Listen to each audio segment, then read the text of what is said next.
À Metz, où le centre Pompidou a lui aussi ouvert une antenne il y a un peu plus de 2 ans, le site a atteint le premier rang des musées de province avec au total 1,5 million de visiteurs. Conséquence immédiate, des emplois créés et surtout une activité touristique totalement inédite dans cette ancienne ville de garnison. Bref, un bol d'air. Yves Junca, Nicolas Métoer. Alors avant de commencer la visite, Sylvain Joseph savoure son nouvel emploi, faire visiter la ville de Metz aux touristes dans un bus cabriolet. Une toute nouvelle activité créée il y a 6 mois, pour lui, enfin un vrai métier. je faisais des petits jobs à droite à gauche.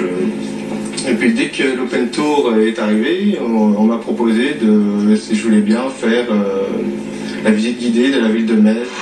Et son travail, il le doit au centre Pompidou-Metz. Depuis son ouverture en mai 2010, le musée a reçu plus d'1,5 million de visiteurs, 3 fois plus que prévu. Un bâtiment à l'architecture surprenante et des expositions d'art contemporain qui attirent les amateurs et les curieux. Étant dans la région, on s'est dit on va en profiter pour découvrir le musée Georges Pompidou de Metz. La force d'en entendre parler, on a envie de venir voir. Des visiteurs qui pour moitié fréquentent aussi le centre-ville et qui dépensent 38 millions d'euros de retombées économiques directes l'an dernier. Pour les commerçants, Metz est devenue une destination touristique. Dans ce restaurant, on a dû s'organiser. Voilà, donc on a été obligé de s'adapter au niveau des horaires et au niveau de l'affluence et du trafic supplémentaire. Donc des embauches qui représentent à peu près une dizaine de saisonniers sur les 3 établissements.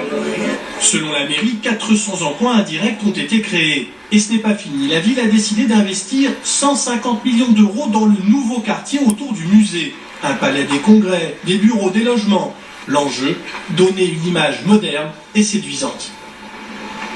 Pompidou va faire évoluer l'image de Metz et ça on le mesure déjà très concrètement au travers d'entreprises qui s'intéressent à nous, qui nous appellent, qui appellent l'agence de développement pour dire voilà, on a envie de s'installer dans le Grand Est ou on s'intéresse à cette partie-là de l'Europe, pourquoi pas Metz? Et ça, c'est des choses qu'on n'entendait pas il y a 10 ans.